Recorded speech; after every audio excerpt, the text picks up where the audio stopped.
If they are the foundation, I had better stop to make that foundation firm before I go on. Some of the letters I have had show that a good many people find it difficult to understand just what this law of human nature, or moral law, or rule of decent behavior is. For example, some people wrote to me saying, "Isn't what you call the moral law simply our herd instinct? And hasn't it been developed just like all our other instincts?" Now, I do not deny that we may have a herd instinct, but that is not what I mean by the moral law. We all know what it feels like to be prompted by instinct, by mother love, or sexual instinct, or the instinct for food. It means that you feel a strong want or desire to act in a certain way. And of course, we sometimes do feel just that sort of desire to help another person. And no doubt that desire is due to the herd instinct. But feeling a desire to help is quite different from feeling that you ought to help, whether you want to or not. Supposing you hear a cry for help from a man in danger, you will probably feel two desires. One, a desire to give help due to your herd instinct. The other, a desire to keep out of danger due to the instinct for self-preservation. But you will find inside you, in addition to these two impulses, a third thing which tells you that you ought to follow the impulse to help and suppress the impulse to run away. Now, this thing that judges between two instincts, that decides which should be encouraged, cannot itself be either of them. You might as well say that the sheet of music which tells you at a given moment to play one note on the piano and not another is itself one of the notes on the keyboard. The moral law tells us the tune we have to play. Our instincts are merely the keys. Another way of seeing that the moral law is not simply one of our instincts is this. If two instincts are in conflict, and there is nothing in a creature's mind except those two instincts, obviously the stronger of the two must win. But at those moments when we are most conscious of the moral law, it usually seems to be telling us to side with the weaker of the two impulses. You probably want to be safe much more than you want to help the man who is drowning, but the moral law tells you to help him all the same. And surely it often tells us to try to make the right impulse stronger than it naturally is. I mean, we often feel it our duty to stimulate the herd instinct by waking up our imaginations and arousing our pity and so on, so as to get up enough steam for doing the right thing. But clearly, we are not acting from instinct when we set about making an instinct stronger than it is. The thing that says to you, your herd instinct is asleep, wake it up, cannot itself be the herd instinct. The thing that tells you which note on the piano needs to be played louder cannot itself be that note. Here's a third way of seeing it. If the moral law was one of our instincts, we ought to be able to point to some one impulse inside us, which was always what we call good, always in agreement with the rule of right behavior. But you cannot. There is none of our impulses which the moral law may not sometimes tell us to suppress, and none which it may not sometimes tell us to encourage. It is a mistake to think that some of our impulses, say mother love or patriotism, are good, and others like sex or the fighting instinct are bad. All we mean is that the occasions on which the fighting instinct or the sexual desire need to be restrained are rather more frequent than those for restraining mother love or patriotism. But there are situations in which it is the duty of a married man to encourage his sexual impulse, and of a soldier to encourage the fighting instinct. There are also occasions on which a mother's love for her own children or a man's love for his own country have to be suppressed, or they will lead to unfairness towards other people's children or country. Strictly speaking, there are no such things as good and bad impulses. Think once again of a piano. It has not got two kinds of notes on it, the right notes and the wrong ones.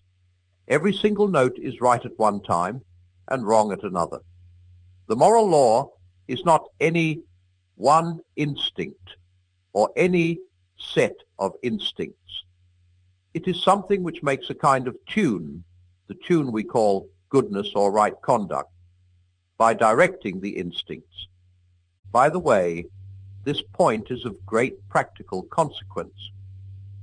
The most dangerous thing you can do is to take any one impulse of your own nature and set it up as the thing you ought to follow at all costs.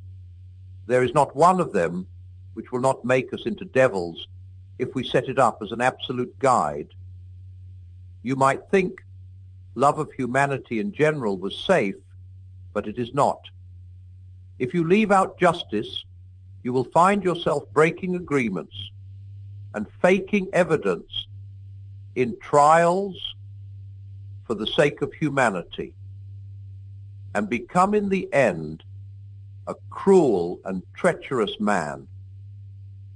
Other people wrote to me saying, isn't what you call the moral law just a social convention, something that is put into us by education? I think there is a misunderstanding here. The people who ask that question are usually taking it for granted that if we have learned a thing from parents and teachers, then that thing must be merely a human invention. But of course, that is not so. We all learned the multiplication table at school. A child who grew up alone on a desert island would not know it. But surely it does not follow that the multiplication table is simply a human convention, something human beings have made up for themselves and might have made different if they had liked. I fully agree that we learn the rule of decent behavior from parents and teachers and friends and books, as we learn everything else. But some of the things we learn are mere conventions, which might have been different. We learn to keep to the left of the road, but it might just as well have been the rule to keep to the right. And others of them, like mathematics, are real truths. The question is, to which class the law of human nature belongs. There are two reasons for saying it belongs to the same class as mathematics. The first is, as I said in the first chapter, that though there are differences between the moral ideas of one time or country and those of another, the differences are not really very great, not nearly so great as most people imagine. And you can recognize the same law running through them all, whereas mere conventions, like the rule of the road or the kind of clothes people wear, may differ to any extent. The other reason is this. When you think about these differences between the morality of one people and another, do you think that the morality of one people is ever better or worse than that of another? Have any of the changes been improvements? If not, then of course there could never be any moral progress. Progress means not just changing, but changing for the better. If no set of moral ideas were truer or better than any other, there would be no sense in preferring civilized morality to savage morality, or Christian morality to Nazi morality. In fact, of course, we all do believe that some moralities are better than others. We do believe that some of the people who tried to change the moral ideas of their own age were what we would call reformers or pioneers, people who understood morality better than their neighbors did. Very well then, the moment you say that one set of moral ideas can be better than another, You are, in fact, measuring them both by a standard, saying that one of them conforms to that standard more nearly than the other. But the standard that measures two things is something different from either. You are, in fact, comparing them both with some real morality, admitting that there is such a thing as a real right, independent of what people think, and that some people's ideas get nearer to that real right than others. Or put it this way, if your moral ideas can be truer, and those of the Nazis less true, there must be something, some real morality for them to be true about. The reason why your idea of New York can be truer or less true than mine is that New York is a real place, existing quite apart from what either of us thinks. If when each of us said New York, each meant merely the town I'm imagining in my own head, how could one of us have truer ideas than the other? There would be no question of truth or falsehood at all.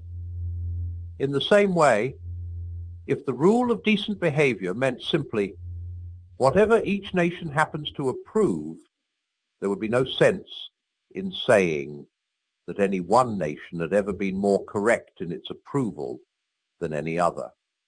No sense in saying that the world could ever grow morally better or morally worse.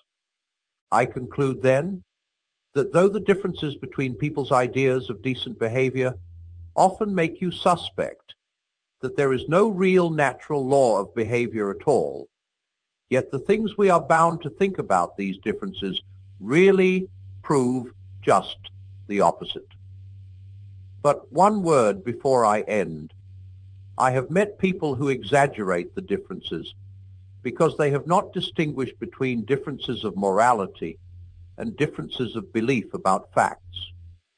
For example, one man said to me, 300 years ago, people in England were putting witches to death. Was that what you call the rule of human nature or right conduct? But surely, the reason we do not execute witches is that we do not believe there are such things. If we did, if we really thought that there were people going about who had sold themselves to the devil and received supernatural powers from him in return, and were using these powers to kill their neighbors, or drive them mad, or bring bad weather, surely we would all agree that if anyone deserved the death penalty, then these filthy quislings did. There is no difference of moral principle here. Difference is simply about matter of fact. It may be a great advance in knowledge not to believe in witches. There is no moral advance in not executing them when you do not think they are there. You would not call a man humane for ceasing to set mouse traps if he did so because he believed there were no mice in the house.